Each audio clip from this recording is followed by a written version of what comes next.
क्या आपने कभी सोचा है, अगर जिस इंसान को आप मरा हुआ समझ बैठे हों, वो अचानक जिंदा लौट आए, तो क्या होगा? बस यही हुआ सम्राट के साथ। कहानी की शुरुआत होती है उस रात से, जब सम्राट को लगता है उसने न्याय कर दिया। वसुधा को जलाने के जुर्म में उसने रुद्र को सलाखों के पीछे पहुंचाया।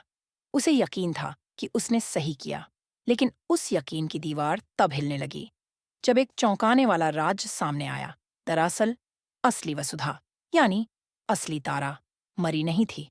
या यूं कहें कि जो मरी वो तारा नहीं थी। अब जरा सोचिए, जब किसी के घर से एक लाश मिलती है और उस पर दावा किया जाता है कि वो असली तारा है, तो पूरा खेल ही पलट जाता है। रुद्र पर से शक हटने लगता है और सवाल खड़े होते हैं सम्राट पर। लेकिन कहानी यहीं नहीं रुकती। एक तरफ काजल को होश आता है, और जैसे ही उसे होश आता है, वो एक भयानक सच्चाई सामने रख देती है। रुद्र का प्लान ये था कि असली तारा का दिल और दिमाग निकालकर एक दूसरी लड़की के शरीर में डाल दिए जाएं। एक इंसान को पूरी तरह से कंट्रोल करने की कोशिश। काजल की मां सवाल करती है, बिना चीरा लगाए भला कोई दिल दिमाग कैसे निकाल सकता है? और तभी सम्राट गरजता है। इसका जवाब तो रुद्र प्रताप ही देगा।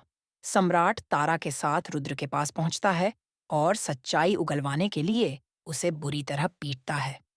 रुद्र आखिरकार बोलता है, अगर तुम्हें तारा का शरीर चाहिए तो जाओ, यहां से आधा किलोमीटर दूर एक मैदान में जल रहा होगा। सम्राट भागता है, आग बुझाने की कोशिश करता है, लेकिन तब तक सब राख हो चुका होता है। लकड़ियां, शरीर, कुछ नहीं बचा। उधर पुलिस भी पहुंचती है। नकली तारा पुलिस के सामने चिल्ला रही होती है, ऐसे कैसे कोई किसी के शरीर को जला सकता है? ये जुर्म है।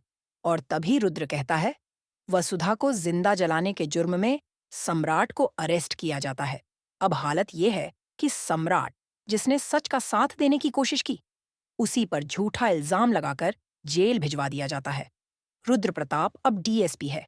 ताकत, रसूख, सब कुछ उसके पास है। लेकिन सम्राट चुप नहीं बैठता। जैसे तैसे उसे बेल मिलती है और वो निकल पड़ता है तारा को ढूंढने। रुद्र ने तारा को किडनैप कर लिया है। उसका इरादा साफ है, तारा का दिल निकालकर अपने प्लान को पूरा करना। उसी वक्त सम्राट वहां पहुंचता है, जहां तारा बेहोश पड़ी है। रुद्र की मां भी वहां है, जो अब अपने बेटे के पागलपन को देखकर सदमे में है। सम्राट पहले उसे होश में लाता है, फिर दौड़ता है तारा की ओर। तारा की आंखें खुलती हैं, वो फुसफुसाकर कहती है, हमने देखा, हमारा शरीर यहीं था। सम्राट, हमारा शरीर यहीं था। लेकिन अब न शरीर है, न सबूत। सम्राट गुस्से से पागल हो जाता है। क्रोध, क्यों नहीं मिल रहा है हमारा जवाब? अब सवाल ये है, अगर तारा का शरीर जला नहीं तो गया कहाँ? क्या रुद्र ने सच में तारा को मार डाला, या ये सब एक और चाल है? आपको क्या लगता है? कमेंट में जरूर बताइए। With that said, thanks for watching and until next time.